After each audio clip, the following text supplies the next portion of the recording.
Aimeriez-vous savoir comment créer une histoire à mimer ou un conte à mettre en scène? Est-ce que ça vous arrive de vouloir faire de la création avec vos élèves, vite fait, bien fait, sans vraiment savoir comment vous y prendre? Vous êtes plutôt doué pour la création littéraire, mais quand il s'agit de faire la création qui va être dédiée à la scène, c'est plus compliqué. Dans cette vidéo, je vais vous expliquer ma méthode pour créer des contes à mettre en scène. En fait, cette méthode, je l'appelle les histoires à mimer et j'en ai créé plusieurs que vous allez pouvoir trouver en boutique. Mais là, aujourd'hui, je vous explique comment créer les vôtres. J'ai développé cette méthode-là en fonction des contraintes que j'avais à l'époque. En fait, premièrement, je manquais de temps. J'avais seulement 40 minutes avec mes élèves par semaine. Ensuite, j'avais un groupe très actif. J'avais des 5-9 ans qui bougeaient beaucoup, qui avaient envie d'action. Et finalement, j'avais envie quand même d'avoir un résultat, d'avoir un projet final, pas juste faire des jeux, des exercices avec eux. Puis en fonction de la contrainte de temps, j'avais besoin de faire des créations rapides qui ne s'éternisent pas sur plusieurs périodes. Donc, avec cette méthode-là, j'arrivais à le faire en 1 à 2 périodes.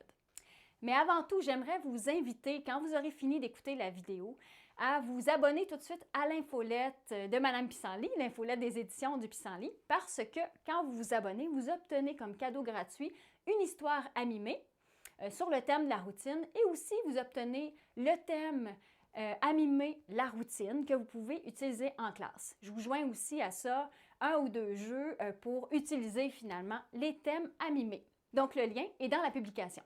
En passant, moi c'est Marie-Lou Ferland, je suis artiste spécialisée en théâtre d'ombre corporelle, je suis médiatrice culturelle de formation et puis j'ai créé la compagnie Les Éditions du Pissenlit. Donc c'est parti, on démarre, on rentre dans le vif du sujet. Je vais vous expliquer comment créer une histoire à mimer en 2 périodes. Dans votre première période, vous allez d'abord expliquer aux élèves ce qu'est une histoire à mimer. Une histoire à mimer est une histoire facile à mimer, donc une histoire qui comprend beaucoup d'actions. Généralement, on va aussi mettre le focus sur le personnage principal. Dans cette technique-là, en fait, ce que j'aime, c'est que tout le monde devient le personnage principal et fait toutes les actions. Il n'y a pas énormément de personnages autour du personnage principal. Après avoir expliqué ce qu'est une histoire à mimer, vous allez choisir un thème avec vos élèves. On pourrait, par exemple, choisir le thème de l'Halloween, le thème de Noël ou tout autre thème qui vous fait plaisir selon la saison ou ce que vous voyez en classe. Ensuite, vous allez préciser le thème. Donc, pour l'Halloween, on pourrait décider d'y aller pour une maison hantée ou ramasser des bonbons ou toute la décoration. On va essayer de choisir un axe. Ensuite de ça, ce que je fais faire aux élèves, c'est un brainstorm, donc une tempête d'idées. Pour faire la tempête d'idées, il faut déterminer un temps où est-ce que tout le monde est libre de donner ses idées. Donc, à tour de rôle, vous prenez les propositions. Pour faire ça, moi, je prends une feuille et puis je note toutes les idées des élèves, une à la suite de l'autre. Ce qui est super important dans une tempête d'idées, c'est de ne pas donner de restrictions. Donc, même si l'idée est complètement folle, si vous savez que ce sera impossible de mettre en scène cette idée-là, vous la notez quand même. On ne veut pas être restreint, puis peut-être que cette idée-là va mener à une autre idée. Donc, pendant un laps de temps, 5, 6, 7 minutes, on lâche notre fou, on donne les idées, puis on veut que tout le monde puisse avoir la chance de donner son idée. Ensuite, ce qu'on veut, c'est qu'on veut commencer à tisser les idées ensemble pour construire une histoire qui se tient.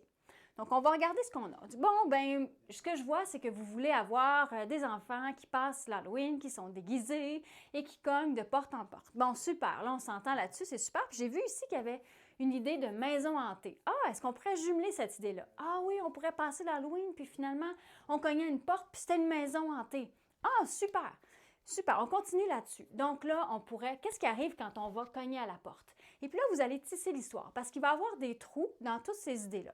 Puis là, on va pouvoir éliminer des idées. Bon, cette idée-là était super bonne, les copains. Par exemple, on passe du temps à décorer la maison avant de partir pour l'Halloween, mais je pense que ça va être trop long si on décide d'aller vers la maison hantée. Qu'est-ce que vous en pensez si on la fait dans une prochaine histoire ou si on l'élimine pour laisser plus de temps à la maison hantée? Puis ensuite, vous continuez comme ça, en tissant votre histoire.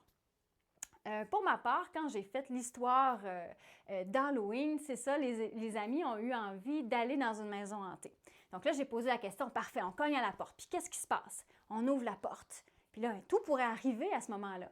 Et ils ont décidé qu'il y aurait une voix caverneuse qu'on entendrait et qui nous inviterait à rentrer. Donc là, les enfants rentrent, puis au fur et à mesure, on tisse encore l'histoire. Je leur pose des questions. Puis là, qu'est-ce qui se passe?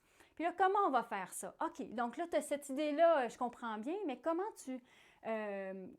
on pourrait la mettre en scène? Parce que là, c'est important que l'histoire qu'on va créer colle avec ce qu'on va pouvoir faire aussi sur scène. Donc, c'est important de rentrer un petit peu dans le côté technique. Puis là, on continue à tisser l'histoire ainsi. Quand on pense qu'on a vraiment une histoire qui se tient, qui a un début, un milieu, une fin, eh bien là, on peut l'essayer. Puis oui, j'aimerais vous dire aussi, souvent, ce qui arrive dans toutes les histoires que j'ai créées avec les jeunes, c'est que l'idée du milieu arrive en premier. Puis des fois, il faut que j'y aille à rebours. OK, bien là, on est rendu là dans l'histoire. Pourquoi on est arrivé là? Qu'est-ce qui s'est passé? Puis avant, qu'est-ce qui s'est passé? Puis avant. Fait que là, comme ça, je découvre l'introduction, le début de l'histoire. Donc, c'est ça. C'est un petit constat que je voulais vous partager. On est rendu maintenant à mettre en scène. Ce que j'aime beaucoup, moi, c'est d'y aller franco, un peu en lâchant notre fou. Donc, tout simplement, je demande aux enfants de se placer un peu où est-ce qu'ils veulent dans l'espace scénique qu'on aura déterminé. Je leur demande de ne pas faire trop de bruit aussi pour être vraiment attentif à la narration et je commence à narrer l'histoire. Pour l'instant, je n'ai pas de texte encore décrit. J'ai juste mes idées un peu brouillonnes, écrites un peu partout, puis j'ai peut-être des numéros 1, 2, il arrive ça. Essayez de vous comprendre quand même sur votre feuille. C'est un numéro d'équilibrisme. Et puis là, on raconte l'histoire comme ça vient et on laisse les enfants mimer l'histoire. Pendant que vous le faites, vous allez peut-être réaliser qu'il manque des éléments dans l'histoire. Là, ça va être important de recoudre les liens qui manquent, même arrêter l'histoire à ce moment-là, poser des questions. Ah, il manque un petit. Ou bien juste noter finalement ça sur votre bout de papier et faire un retour à la fin. Ce qui peut être une très bonne idée aussi pour garder le groupe focus. Et là, c'est la fin de notre première période. On va vouloir faire un petit retour au calme parce qu'ils vont être bien énervés d'avoir créé une histoire. On peut faire une relaxation, leur faire fermer les yeux, peut-être leur raconter aussi une petite histoire qui fait peur, en fermant les lumières tout simplement pour les mettre dans l'ambiance et leur assurer de faire une belle marche vers leur local principal ensuite. Bon, on est rendu maintenant à la période entre les deux périodes, donc le moment où est-ce que vous prenez du temps pour regarder l'histoire et l'écrire au propre. J'ai toujours pris du temps à part, donc pas pendant le cours, pour l'écrire. Pendant cette période d'écriture-là, je vais ajouter des moments où est-ce que l'élève va faire des amplitudes. Donc, ce que je veux dire, c'est que s'il marche, je vais dire, au début, il marchait lentement, puis un peu plus vite, puis il se mit à courir jusqu'à la porte.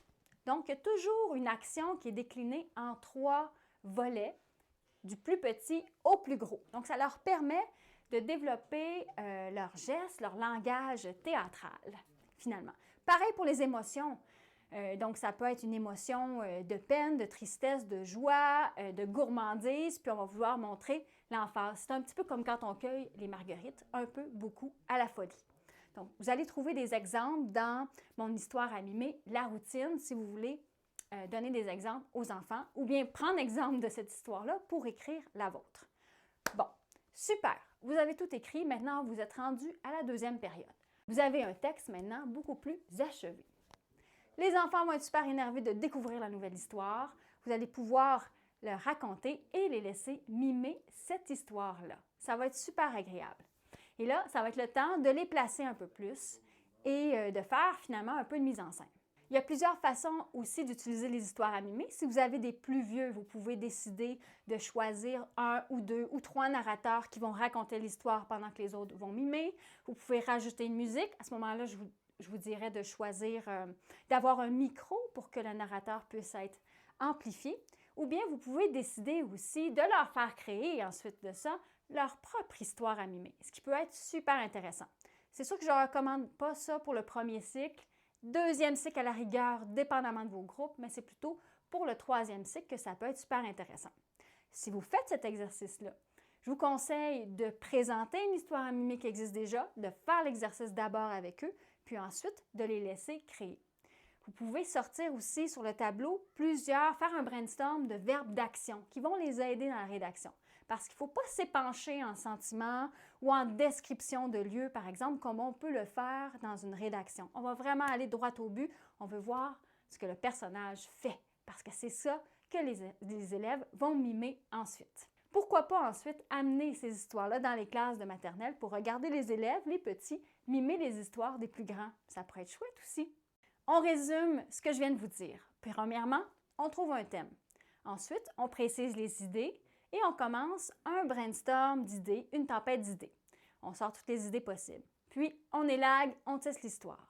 Ensuite de ça, on teste l'histoire directement, on sort dans l'arène, on raconte l'histoire comme ça nous vient en suivant nos notes. Puis, on fait un retour au calme. Entre les deux périodes, on rédige au propre et on rajoute des amplitudes pour que l'élève puisse pratiquer différents gestes, du plus petit au plus grand, et différentes émotions aussi, de la plus petite à la plus grande. Deuxième période, vous arrivez avec votre histoire écrite, vous testez encore cette histoire-là et vous faites une deuxième lecture en choisissant des narrateurs ou en travaillant la mise en scène au choix. Et puis, il y a des variations. Vous pouvez demander aux plus vieux de faire de la création, donc de créer leur propre histoire à mimer. Vous pouvez demander au deuxième cycle d'aller raconter ces histoires-là devant les maternelles et de laisser les élèves les mimer. Ou bien, vous pouvez faire tout ce qui vous plaira finalement, changer de thème, retourner ça comme vous voulez. Amusez-vous, vous pouvez vous en servir comme réchauffement ou comme création, comme spectacle aussi. Je vous rappelle qu'on a une belle gratuité pour vous, donc vous pouvez aller la chercher en vous inscrivant à l'infolette en suivant le lien plus haut.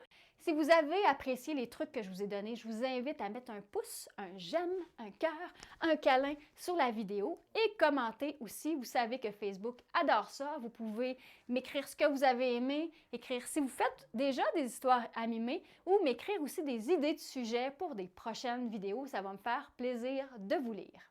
Je vous souhaite une bonne journée tout en art dramatique.